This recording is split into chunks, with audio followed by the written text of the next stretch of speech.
Kafka yang merasa kepalanya tadi pusing kembali seperti semula. Astagfirullah. Ia duduk memindai keberadaan Ratna di dekatnya. Sayang, tadi kamu tidur kecapean. Kafka masih memegang arah kepala. Tadi kepala aku pusing. Ratna tak sabar mengetahui reaksi dari guna-guna air minum tadi. Aku mau masak buat kamu.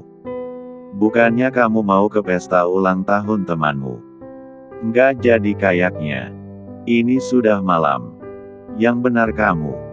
Kafka menengok ke arah jendela. Memang di luar sana sudah gelap.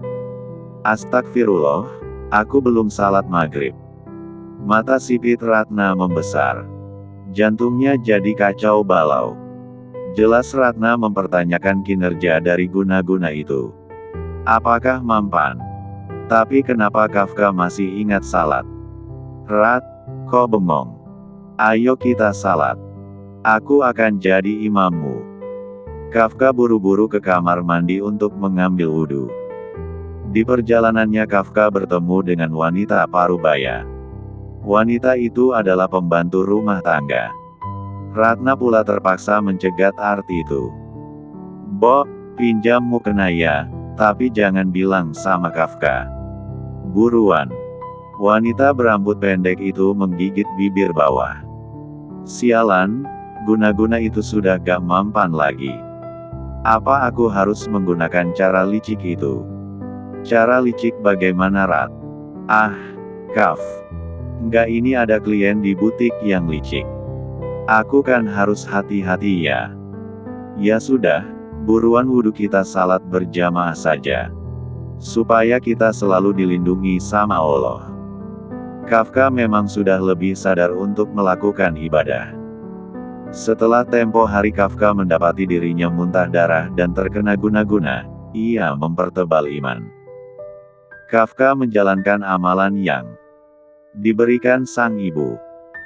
Menjalankan salat tepat waktu, dan sunahnya, membaca almat surat pagi petang, ruqyah mandiri setiap hari dengan segelas air, makan kurma ajwa 7 butir. Perlahan Kafka menemukan ketenangan dalam menjalani hidup. Ibadah jadi suatu kewajiban yang tidak akan ia tinggalkan. Ratna pula yang merasa terancam dengan segala perubahan yang dilakukan Kafka. Dia berat hati mengenakan mukena. Kaf, apa aku sudah cantik dengan mukena ini? Masya Allah, Rat. Kamu sudah cantik kok. Ayo kita salat. Ratna memang ingin menjadi makmum Kafka, tapi dia tidak tahu apakah pria itu akan mencintainya dengan tulus. Sebab, guna-guna itu telah lepas. Sulit sekali bagi Ratna untuk menyelami hati Kafka. Pria itu begitu kuat auranya setelah hijrah menjadi pria yang bertakwa. Usai mereka melaksanakan salat bersama, Kafka rasa tidak baik seorang pria dan wanita berkholwat. Rat, aku sebaiknya pulang saja ya. Kamu jangan terlalu banyak bergaul dengan orang yang jauh dari Allah. Ratna sejak tadi garuk-garuk kulit tangan. Kenapa? Ratna sebenarnya juga memasang susuk pemikat. Entah kenapa sejak salat tubuh jadi gatal. Kamu sudah harus mandi kayaknya. Aku pulang dulu ya. Ratna ingin merutuki diri. Sebab, Kafka mengira dirinya jorok. Aku pulang dulu, assalamualaikum. Kafka malah jauh lebih tenang setelah melaksanakan salat. Sepanjang perjalanan, Kafka mulai merenungi sikapnya pada Fazila. Itu adalah sebuah kesalahan yang konyol. Tidak seharusnya dia menghakimi Fazila begitu cepat. Dia berhenti di dekat pedagang kaki lima. Waktu itu Kafka ingat sekali, Fazila suka makan martabak terang bulan. Dia membeli dalam jumlah yang banyak. Sementara itu, Fazila sedang menidurkan putranya. Bunda sudah bacakan kisah Nabi Ayub loh. Kenapa Zidan belum tidur juga? Zidan mengerjapkan mata. Dia menunjuk kasur busa yang lepek. Bunda, tempat tidurnya gak enak. Fazila memeluk sang putra. Kamu yang sabar ya nak. Nanti setelah Wildan sembuh, Bunda akan belikan kasur yang empuk. Selama Wildan sakit keras, Fazila memang hidup sehemat mungkin. Dia tidak ingin hidup dari belas kasihan orang lain. Selagi Fazila merasa dirinya mampu untuk bekerja, dia akan lakukan yang terbaik untuk keluarga. Tit, tit, tit. Bunda, kok ada suara mobil? Zidan celingukan. Sebentar ya sayang, Bunda lihat dulu. Fazila mengambil hijab hitam dan cadarnya. Sebenarnya Fazila masih kurang percaya yang datang ke rumah adalah Kafka, tapi dia mencoba untuk sadar diri. Pak Kafka. Fazila harus mendongak menatap pria jangkung itu. Bapak ngapain ke sini malam-malam? Om ganteng. Zidan memekik dan berlari untuk memeluk Kafka. Fazila harus menoleh ke arah lain. Dia tak sanggup menonton kebersamaan itu. Apakah Zalim merahasiakan hal yang sebenarnya? Fazila tak punya pilihan selain menyembunyikan fakta itu. Assalamualaikum, jagoan kecil. Kafka masuk ke dalam.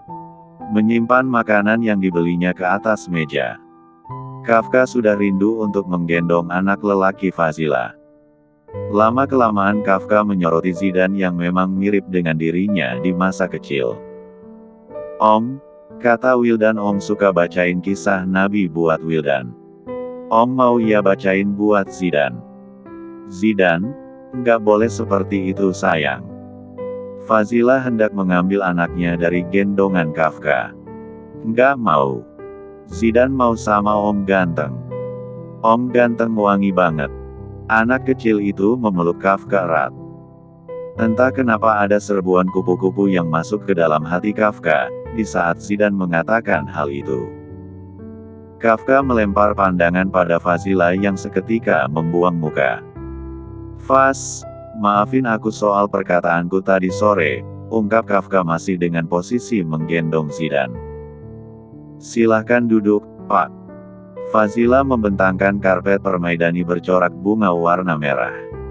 Maaf, tidak ada sofa. Kafka duduk lesehan. Zidan begitu nyaman duduk di pangkuan dengan memeluk Kafka. Kamu masih marah sama saya? Maaf kalau perkataan saya tadi menyakiti kamu. Tolong sampaikan maaf untuk calon suamimu juga. Seru Kafka dengan nada suara yang lembut. Fazila mengangkat wajahnya. Tadi itu Mas Agam, dia bukan calon suamiku, Pak. Mas Agam datang ke sini cuma bantuin ngebenerin genteng. Oh, jadi dia tukang genteng. Soalnya dia terlalu rapi untuk pekerjaannya sebagai tukang perbaikan genteng. Fazila cengar-cengir di balik cadarnya. Syukurlah. Kafka menghela napas. Syukur kenapa, Pak? Kafka mengambil kantong belanjaannya. Ini ada martabak untuk kalian. Aku juga membelikan HP baru untukmu. Nggak perlu, Pak, saya sudah. Ini HP untuk kamu kerja. Fazila tahu betul bagaimana watak Kafka yang keras, ketus, dan terkadang terlalu jujur mengungkapkan perasaan. Tanpa memikirkan hati orang lain. Zidan. Kafka tersenyum saat jagoan kecil itu malah tidur dalam pelukannya. Fazila semakin merasa berdosa pada anak-anaknya yang menyembunyikan sosok ayah mereka. Namun, jika Kafka tahu yang sebenarnya, ia takut pada kemungkinan terburuk itu. Pak, ini sudah terlalu malam. Fazila ingin mengusirnya secara halus. Biar aku antar Zidan ke kamarnya dulu. Kafka juga tahu bahwa tidak pantas dirinya bertamu ke rumah Fazila yang bukan mahramnya di malam hari pula. Nggak perlu, Pak, saya ucapkan terima kasih.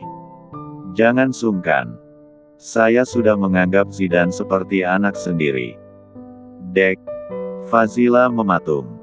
Maksudnya apa coba yang dikatakan Kafka tadi? Dia tak mau memikirkan terlalu jauh. Kafka menggendong Zidan menuju kamarnya. Sebelah mana Faz? Sebelah kanan, lorongnya belok kiri dikit. Fazila dengan segala beban pikiran tampak mengikuti Kafka. Kafka sempat syok masuk ke kamar bercat kuning, tapi dindingnya kumal. Hanya ada kasur lepek, apek, dan tidak layak disebut tempat tidur. Anakmu tidur di sini. Kafka meletakkan Zidan dengan hati-hati. Fazila tak tahu harus jawab apa. Sebab, aneh saja seorang CEO terlalu ikut campur urusan asisten pribadinya. Apalagi sampai bela-belain datang ke rumah asisten pribadi malam-malam.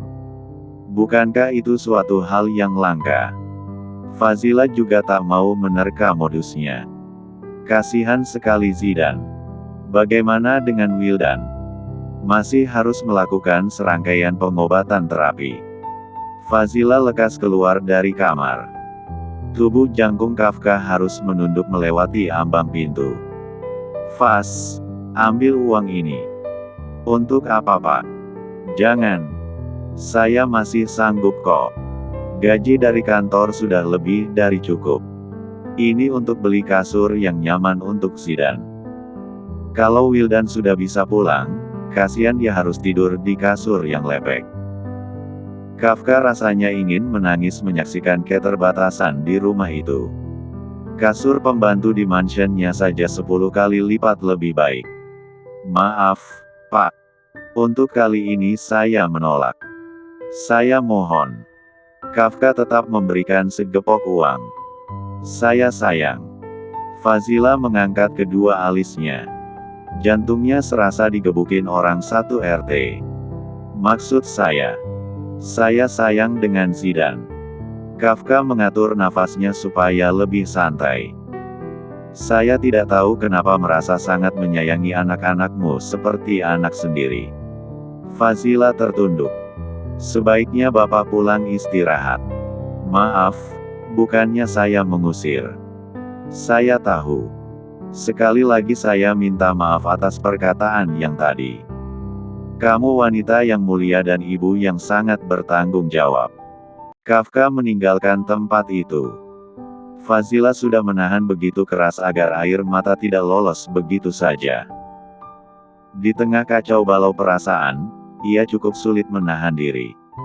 Suara mobil Kafka terdengar sudah meninggalkan tempat itu. Ya Allah, bagaimana sekarang? Anakku sudah begitu dekat dengan ayahnya. Fazila menggigit bibir bawah. Bagaimana nanti kalau kami pergi jauh? Fazila membuka cadar itu. Aku tidak sanggup menghadapi jika suatu hari Kafka tahu siapa aku sebenarnya. Saat ini saja Fazila sudah cukup kelimpungan menghadapi Ratna dan Maryam yang tahu siapa dia sebenarnya. Keesokan harinya, Fazila terpaksa membelikan kasur yang empuk untuk sang putra. Dia mengirimkan semua bukti pada Kafka kalau uang yang diberikan dipergunakan untuk hal yang sudah disepakati. Memang berat rasanya untuk Fazila pergi ke kantor, tapi dia harus bekerja demi membiayai pengobatan sang putra. Tiba-tiba ponsel Fazila berbunyi. Kafka ngirimin pesan. Fazila yang ada di dalam lift membuka pesan itu. Pak Kafka, jangan lupa kopi dan kurma bawa ke ruanganku. Fazila tak tahu kenapa Kafka selalu mencari alasan untuk bertemu dengannya. Pernah suatu waktu Kafka kedapatan mencuri pandang ke arah dia, sewaktu mereka sedang meeting. Enggak mungkin. Fazila menepuk pipi. Apa yang dipikirkannya tadi terlalu berlebihan. Namun, ucapan Dina terngiang-ngiang. Ya nggak mungkin Kafka cemburu waktu aku sama Mas Agam. Fazila menepuk pipinya lagi. Wanita bercadar warna burgundi itu menuju pantry. Menyiapkan kopi dan kurma. Saat Fazila masuk ke dalam ruangan, dia bergegar. Ini Pak minumannya. Kafka menutup laptop. Simpan di atas meja. Sayang. Tahu-tahu ada yang muncul begitu saja dari pintu. Ratna. Kafka melotot tajam. Fazila juga hampir terjungkal ke belakang melihat perubahan Ratna. Kamu pakai hijab mau kemana? Kafka selama ini tak pernah melihat sang kekasih mengenakan kain penutup kepala itu. Ratna menabrak bahu Fazila. Fazila yang tahu diri lalu pergi dari ruangan itu. Aku sudah hijrah sekarang. Aku sudah memantapkan hati untuk mengenakan hijab. Masya Allah. Entah kenapa Kafka merasa hambar saat bersama Ratna. Tidak ada cinta yang menggebu seperti dulu pada Ratna. Namun, dia cukup terpukau dengan keputusan wanita itu. Aku sedang belajar untuk memantapkan hati, Kaf. Insya Allah aku ingin menjadi istri yang solihah untuk kamu. Senyum Kafka perlahan memudar. Dia lupa bahwa mereka sedang menyiapkan pernikahan.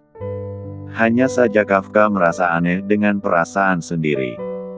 Tidak berdebar lagi seperti dulu saat bersama Ratna. Kamu senangkan sekarang aku pakai hijab, Kaf? Ratna sebenarnya sudah hampir putus asa karena sulit untuk menyihir Kafka menyukainya lagi. Apalagi Ratna tahu Fazila masih hidup. Jelas itu adalah sebuah ancaman yang membuatnya harus bekerja keras untuk memblokir serangan cinta itu bersemi kembali. Aku senang sekali kamu akhirnya bisa berhijab, tapi aku nggak pernah memaksa, Rat.